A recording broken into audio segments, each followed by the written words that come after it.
Assalamualaikum warahmatullahi wabarakatuh. Di sini saya akan menjawab middle test tugas manajemen dakwah yang diampu oleh Ibu Rizkiatul Hasanah, Esos Emsos.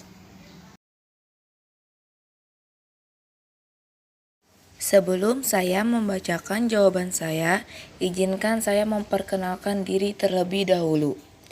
Perkenalkan, nama saya Anggun Septiana Anggraini, lokal 21C, NIM 2101 04 03 02 55.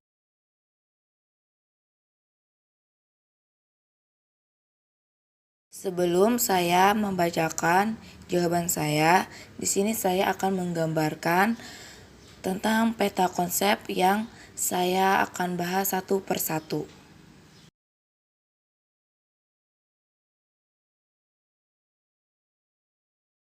Langsung saja memasuki materi yang pertama, yaitu pengertian manajemen dakwah. Pengertian manajemen. Jika dilihat dari segi bahasa, pengertian manajemen dakwah memiliki dua pengertian. Pertama, pengertian manajemen dakwah, dan kedua, pengertian dakwah. Pertama, pengertian manajemen dakwah secara etimologis. Kata manajemen berasal dari bahasa Inggris manajemen, yang berarti ketalaksanaan, tata pimpinan, dan pengolahan. Artinya, manajemen adalah sebagai suatu proses yang ditetapkan oleh individu atau kelompok dalam upaya-upaya koordinasi dalam mencapai tujuan.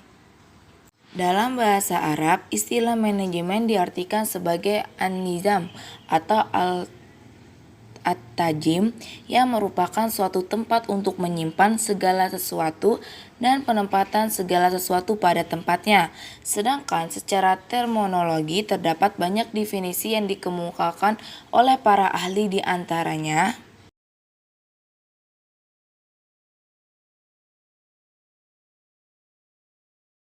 1. Menurut James A.F. Stoner, manajemen adalah suatu proses perencanaan, pengorganisan, kepemimpinan, dan pengendalian upaya dari anggota organisasi, serta penggunaan semua sumber daya yang ada pada organisasi untuk mencapai tujuan yang telah ditetapkan sebelumnya. Yang kedua, Lear Buhari Jaitun, manajemen adalah penggunaan efektif daripada sumber-sumber tenaga, manusia, serta bahan-bahan material lainnya dalam rangka mencapai tujuannya telah ditentukan itu. Ketiga, Prof. Oiniliang Lee, manajemen adalah seni dan ilmu perencanaan, pengorganisasian, pengarahan, pengkoordinasikan, dan mengobrol dari Human and Natural Researchers.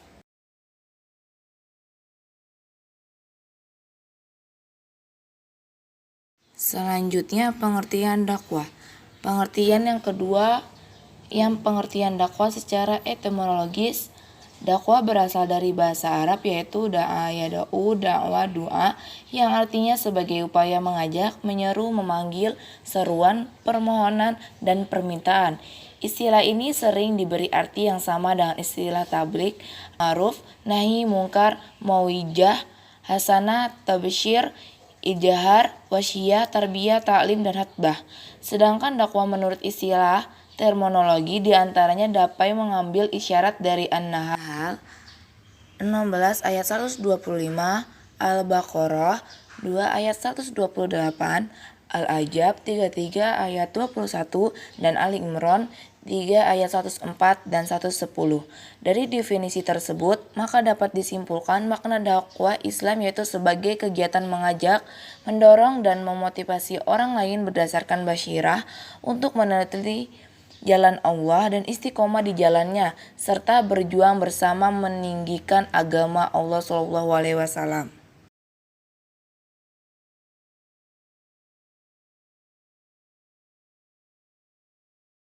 Dari definisi manajemen dan dakwah tersebut, dakwah dapat disimpulkan bahwa pengertian manajemen dakwah yaitu sebagai proses perencanaan tugas, mengelompokkan tugas, menghimpun dan menempatkan tenaga-tenaga pelaksana dalam kelompok-kelompok tugas, dan kemudian menggerakkan ke arah tujuan dakwah. Al-Rasyad Saleh inilah yang merupakan inti dari manajemen dakwah, yaitu sebuah pengaturan secara sistematik dan koordinatif dalam kegiatan atau aktivitas dakwah yang dimulai dari sebelum pelaksanaan sampai akhir dari kegiatan dakwah.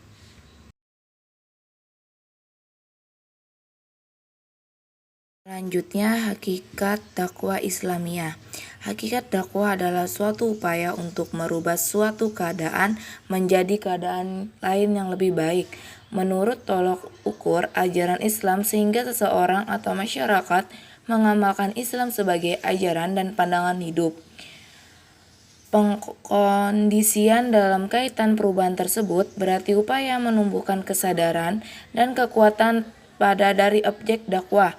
Agar perubahan dakwah menumbuhkan kesadaran dan kekuatan pada diri objek, maka dakwah juga harus mempunyai makna bagi pemecahan masalah kehidupan dan pemenuhan kebutuhannya. Ismail R. Al-Faruqi dan istrinya Lois Lamnya membagi hakikat dakwah Islam pada 3 tim, yaitu kebebasan, rasionalitas, dan universalisme.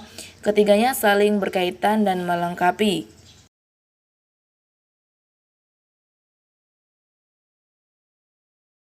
Ilmu manajemen. Secara umum, manajemen adalah suatu proses di mana seseorang dapat mengatur segala sesuatu yang dikerjakan oleh individu atau kelompok. Manajemen perlu dilakukan guna mencapai tujuan atau target dari individu atau kelompok tersebut secara komparatif menggunakan sumber daya yang tersedia. Dari pengertian tersebut, ilmu manajemen dapat diartikan sebagai kemampuan dalam mengatur sesuatu agar tujuan yang diinginkan dicapai dapat terpenuhi. Sebenarnya, hal ini sering terjadi di kehidupan nyata, karena setiap orang secara tidak langsung memperhatikan dalam kehidupan sehari-hari.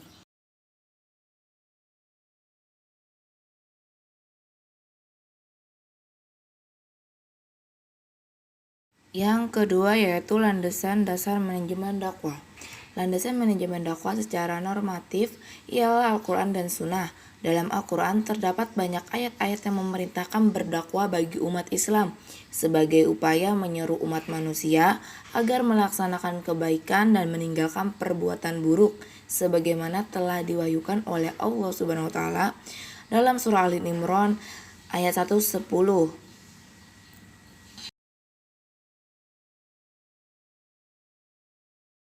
Yang mana artinya kamu umat Islam adalah umat terbaik yang dilahirkan untuk manusia, karena kamu menyeru berbuat yang makruf dan mencegah dari yang mungkar dan beriman kepada Allah. Sekiranya ahli kitab beriman, tentulah itu lebih baik bagi mereka. Di antara mereka ada yang beriman, namun kebanyakan mereka adalah orang-orang yang fasik.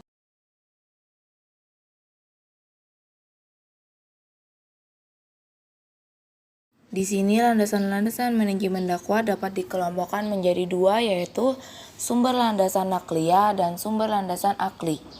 Sumber landasan nakliyah, nakli menurut bahasa adalah yakni mengambil suatu dari satu tempat ke tempat lain, dan yakni mereka yang menuliskan sumber-sumbernya. Secara istilah, nakliyah identik dengan dalil-dalil yang dinukil atau diambil dari kitab-kitab Allah SAW yang maha mulia dan dari sunnah yang suci atau dalil-dalil yang diriwayatkan kepada kita oleh naqala al-hadis dan perawi. Selanjutnya sumber landasan akli. Kata akli secara bahasa berasal dari bahasa Arab yang mempunyai beberapa makna, diantaranya kebijakan dan tindakan-tindakan yang baik atau yang tepat. Secara istilah akal memiliki beberapa definisi, diantaranya 1. Cahaya nurani yang dengannya jiwa bisa mengetahui perkara yang penting dan fitrah. 2. Aksioma rasional dan pengetahuan dasar yang ada pada setiap manusia. 3. Kesiapan bawaan yang bersifat intensif dan kemampuan yang matang.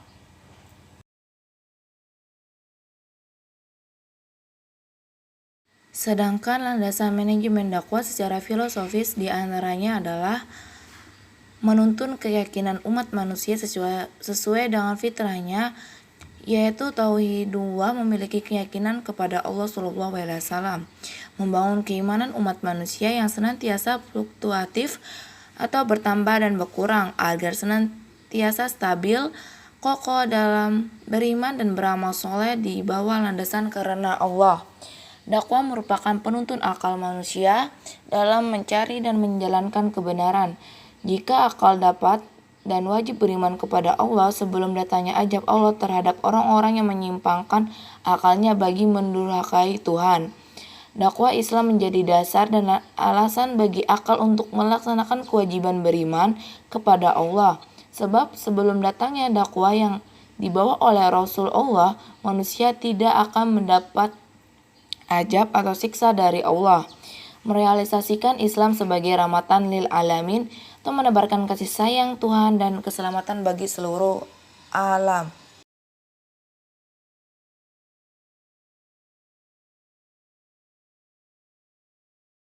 Yang ketiga adalah unsur-unsur manajemen, yaitu tahtik atau perencanaan strategi. Perencanaan adalah suatu proses mempersiapkan serangkaian pengambilan keputusan untuk dilakukannya tindakan dalam mencapai tujuan organisasi. Perencanaan strategi adalah awal sudut aktivitas manajerial yang terkait beberapa kegiatan untuk kedepannya dalam jangka waktu tertentu. Tazim atau pengorganisasian dakwah. Pengorganisasian adalah seluruh proses pengelompokan orang-orang, alat-alat, tugas-tugas, tanggung jawab, dan wewenang demikian rupa sehingga tercipta suatu organisasi yang dapat digerakkan sebagai seluruh kesatuan dalam rangka mencapai suatu tujuan yang telah ditentukan.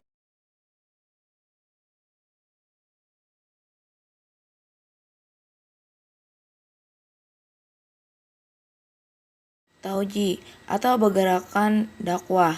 Pengarahan adalah seluruh proses pemberian motivasi kerja kepada para bawahan sedemikian rupa sehingga mereka mampu bekerja dengan ikhlas demi tercapainya tujuan organisasi dan efisien dan ekonomis. Rikoba atau pengendalian dakwah. Pengendalian manajemen dakwah dapat dikatakan sebagai sebuah pengetahuan teoritis praktis. Karena itu para dai akan lebih cepat untuk mencerna jika dikaitkan dengan perilaku dari dai sendiri sesuai dengan organisasi. Dengan demikian, pengendalian manajemen dakwah dapat dikategorikan sebagai bagian dari perilaku terapan yang berorientasi kepada sebuah tuntunan bagi para dai tentang cara menjalankan dan mengendalikan organisasi dakwah yang dianggap baik.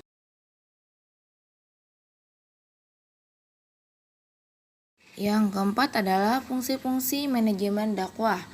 Fungsi manajemen adalah rangkaian berbagai kegiatan yang telah diterapkan dan memiliki hubungan saling ketergantungan antara yang satu dengan lainnya yang dilaksanakan oleh orang-orang dalam organisasi atau bagian-bagian yang diberi tugas untuk melaksanakan kegiatan. Fungsi-fungsi dari manajemen yang telah bermacam-macam fungsi manajemen yang secara umum disingkat dengan POAC, yaitu planning, organizing, advising, dan controlling. Adapun fungsi-fungsi manajemen adalah planning. Perencanaan atau planning adalah pemilihan atau penetapan tujuan-tujuan organisasi dan penetapan strategi, kebijakan proyek, program, prosedur, metode, sistem, anggaran, dan standar yang dibutuhkan untuk mencapai tujuan.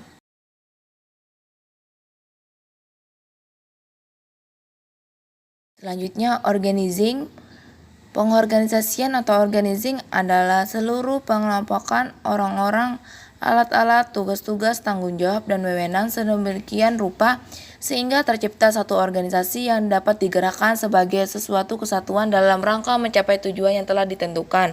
Actuating, penggerakan dakwah merupakan upaya menyadarkan orang lain atau anggota suatu organisasi untuk dapat bekerja sama dan mencapai tujuan. Pada fase penggerakan ini merupakan inti dari manajemen dakwah. Controlling. Fungsi pengendalian adalah suatu aktivitas menilai kinerja berdasarkan standar yang telah dibuat untuk kemudian dibuat perubahan atau perbaikan jika diperlukan.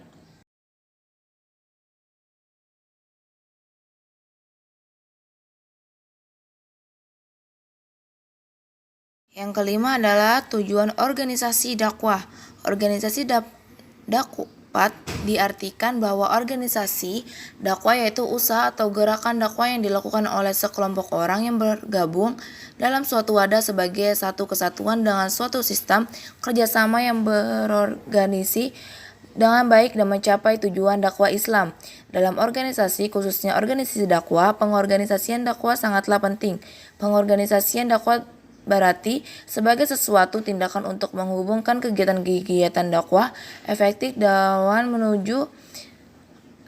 wujud kerjasama antara para dai sehingga mereka dapat memperoleh manfaat-manfaat pribadi dan melaksanakan kegiatan tersebut dalam upaya mewujudkan tujuan dakwah yang diinginkan.